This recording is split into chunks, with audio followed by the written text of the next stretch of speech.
The Bank of England just made a huge move that could change your financial future overnight. Interest rates have just been cut. But what does this mean for your mortgage, savings, and the economy? And more importantly, how can you take advantage of it? Stick with me because in the next few minutes, I'm breaking down everything you need to know. No fluff, just straight-up insights that will help you make smarter financial decisions. Let's get into it. Segment 1. The big news. What just happened? So, here's the deal. The Bank of England has officially reduced the interest rate by 0.25 percentage points, bringing it down to 4.5%.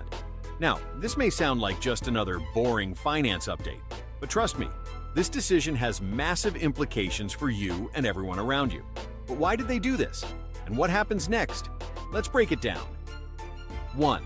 What does an interest rate cut actually mean? Let's start with the basics. The Bank of England's base rate is the interest rate at which commercial banks borrow money from the central bank. When the base rate goes up, borrowing becomes more expensive. When it goes down, borrowing becomes cheaper. This has a ripple effect on the entire economy, affecting mortgage rates, business loans, savings accounts, and even the stock market. A 0.25% rate cut might seem small, but in financial terms, it's a big deal. It signals a shift in policy, one that could influence spending habits, business investments, and even the job market. Think of it like this. If borrowing becomes cheaper, more businesses take out loans to expand. Home buyers are encouraged to purchase properties, and consumers might be more willing to spend. This is exactly what the Bank of England wants, to stimulate economic activity. 2. Why did the Bank of England cut interest rates? To really understand the reason behind this, we need to look at the current state of the UK economy. Slow economic growth. The UK's GDP has been stagnating, with signs of sluggish growth. Lower interest rates make borrowing cheaper, encouraging businesses to expand and hire more workers. Inflation control.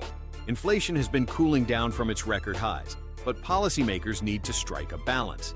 If inflation gets too low, economic activity slows. If it rises too high, the cost of living crisis worsens. Housing market concerns. The UK's property market has been seeing a slowdown due to high mortgage rates. A rate cut could help revive demand and make homeownership more affordable. Global economic factors. The Bank of England is not acting alone. Other central banks, like the Federal Reserve in the US and the European Central Bank, have been adjusting their monetary policies. The UK needs to stay competitive. So, in short, the Bank of England is trying to give the economy a little push, making it easier for businesses and individuals to borrow and spend. 3. How will this impact financial markets? Whenever a central bank makes a move like this, financial markets react almost instantly. Here's what's happening in response to this rate cut. Stock market boost. Investors love lower interest rates because they make borrowing cheaper for companies. Expect the stock market to react positively, especially in industries like real estate, banking, and consumer goods. The British pound. The value of the pound might decrease slightly, as lower rates can make a country's currency less attractive to international investors. Bonds and fixed income. If you invest in bonds, you might see a dip in yields, as lower interest rates make older, higher-yielding bonds more valuable. 4. What happens next? Now, the big question. Is this just the beginning? Some economists believe this won't be the last rate cut and that we could see further reductions in the coming months. Others worry that inflation could spike again, forcing the Bank of England to reverse course and hike rates back up. In any case, this decision will shape the UK's economic landscape for months, if not years, to come. So, what should you do now? That's exactly what we'll cover in the next section. But before we move on, what do you think? Is this a smart move, or could it backfire? Drop a comment below. All right, now that we understand why the Bank of England has made this move, let's talk about something even more important: how this affects you personally. Whether you have a mortgage, savings, investments, or just want to make smarter financial moves, this next part is crucial. Segment 2. Why did the Bank of England cut interest rates? So, why did the Bank of England decide to cut interest rates now? What's the bigger picture behind this move? And could it actually backfire? Let's break it down. 1. The Bank of England's role. Why do they control interest rates? Before we get into the why, let's talk about the who. Who actually makes this decision? The Bank of England's Monetary Policy Committee meets regularly to set the base interest rate, which influences how much it costs banks to borrow money. This, in turn, affects everything from mortgage rates to business loans to savings accounts. Their main job? To keep the UK economy stable. If the economy is overheating, high inflation, rising costs, they raise interest rates to slow it down. If the economy is sluggish, low spending, weak growth, they cut interest rates to stimulate activity. Right now, the UK is facing a mix of economic challenges, and that's why the Bank of England has made this bold move. 2. The 3 big reasons behind the rate cut now. Let's talk about the real reasons behind this decision. It boils down to 3 key factors. 1. Economic growth has stalled. The UK economy has been struggling with slow GDP growth for months. High interest rates made borrowing expensive, so businesses stopped expanding, hiring slowed down, and consumer spending weakened. By cutting rates, the Bank of England is trying to kickstart growth, making it easier for businesses and individuals to borrow, invest, and spend money. Real data. The UK's GDP growth was nearly flat in the last quarter, showing signs of stagnation. Lower rates could help prevent a full-blown recession. 2. Inflation is cooling. But is it enough? Inflation has been the biggest concern for the past couple of years, hitting double digits at one point. The Bank of England aggressively raised interest rates last year to bring it down. And guess what? It worked. Partially.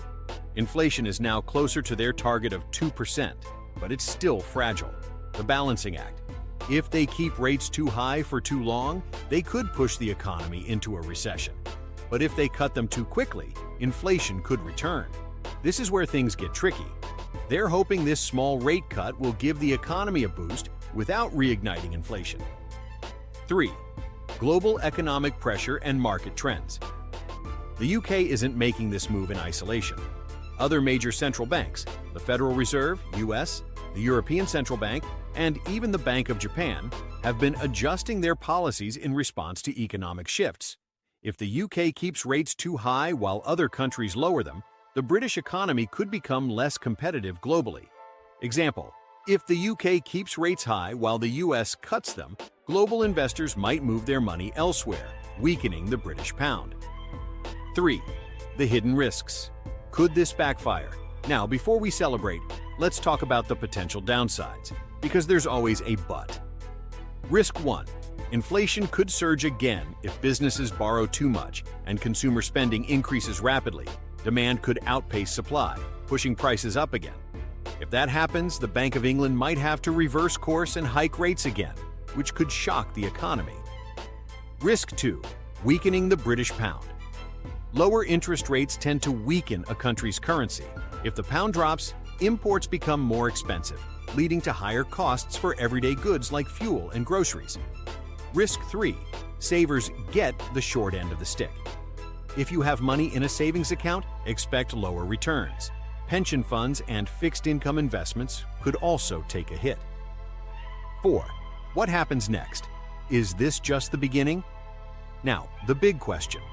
Will the Bank of England keep cutting rates, or is this a one-time move? Some analysts predict more rate cuts in the coming months, especially if economic growth doesn't pick up. Others warn that if inflation starts rising again, the bank might pause or even reverse this decision. What do you think? Was this the right move, or is the Bank of England taking a risk?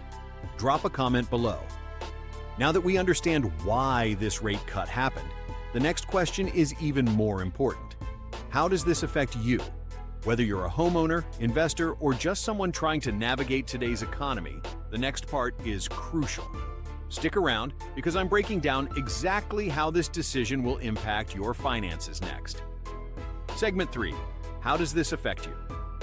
The Bank of England's rate cut isn't just some abstract financial move. It directly affects you and your money. Whether you're a homeowner, saver, investor, or just trying to get by, this shift will change how you manage your finances. Let's break it down step by step so you know exactly what to expect and what to do about it. 1. Homeowners and mortgages. Will your payments change? If you have a mortgage, this is big news. Your mortgage type determines whether this rate cut saves you money or has little impact. Let's look at the different scenarios.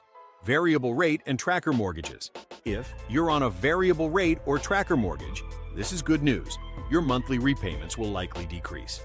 A 0.25% cut may not sound like much, but it could mean hundreds of pounds saved per year on your mortgage payments.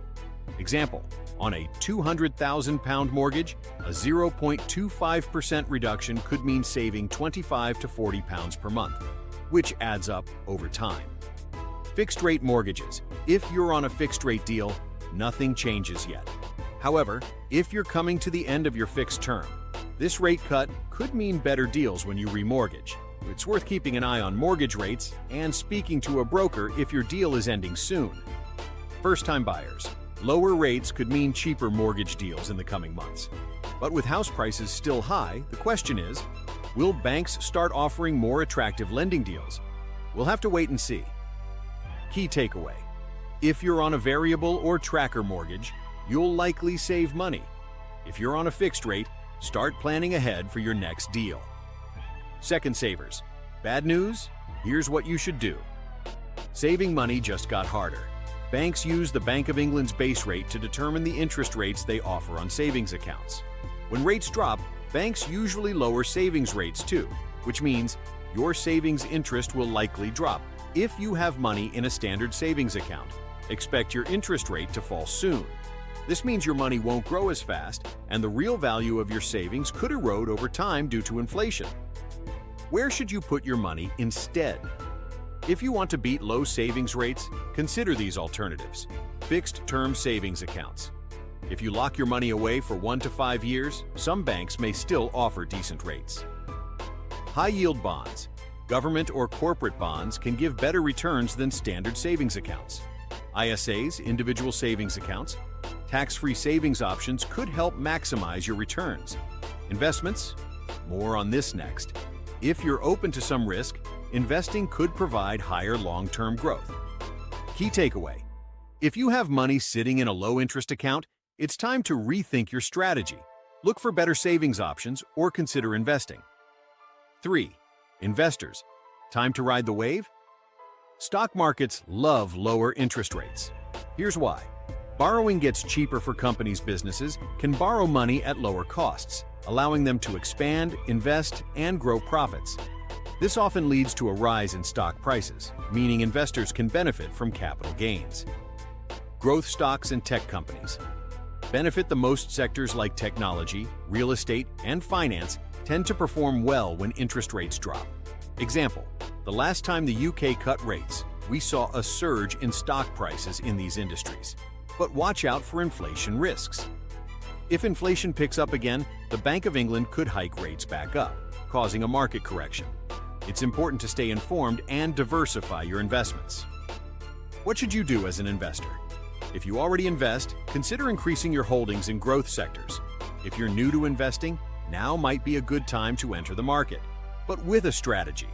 Look into ETFs, index funds, or individual stocks in industries that thrive in low-rate environments. Key takeaway.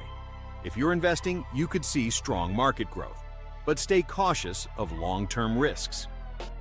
4. Borrowers and credit cards. Does this make debt cheaper?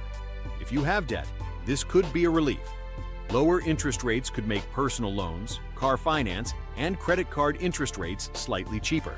However, banks might not pass on the full benefits immediately, so check if refinancing makes sense. If you're thinking of taking on new debt, now could be a good time, but only if it's for smart reasons, like investing in a business or home improvement. Key takeaway. If you have debt, see if you can refinance for a lower rate, but don't take on unnecessary loans just because rates are lower. 5. Renters. Will this lower rent prices? This one's complicated. Lower interest rates should mean landlords can get cheaper mortgages, but that doesn't always mean they'll reduce rent prices. Demand in the rental market is still high. If more people can afford to buy homes due to lower mortgage rates, demand for renting might cool down slightly. But in the short term, don't expect rent prices to fall overnight. Final thoughts. What should you do next? So, what's the best move for you right now? Here's a quick action plan. If you have a mortgage, check if your deal is affected. If you're on a variable rate, you're likely saving money. If you're saving money, Look for better interest rates. Consider ISAs, bonds, or investments. If you're investing, stock markets could get a boost, so research sectors that benefit from lower rates. If you have debt, consider refinancing if it helps lower your repayments. If you rent, keep an eye on housing trends, but don't expect instant changes. Question for you: how do you think this rate cut will affect your finances? Are you benefiting, or is this bad news for you? Drop a comment below. If you found this video helpful, do me a huge favor. Smash that like button so more people can see this. And if you want to stay ahead of the game in finance, money hacks, and economic updates, make sure to subscribe and hit that notification bell. More big updates are coming, and you don't want to miss them. Thanks for watching, and I'll see you in the next one.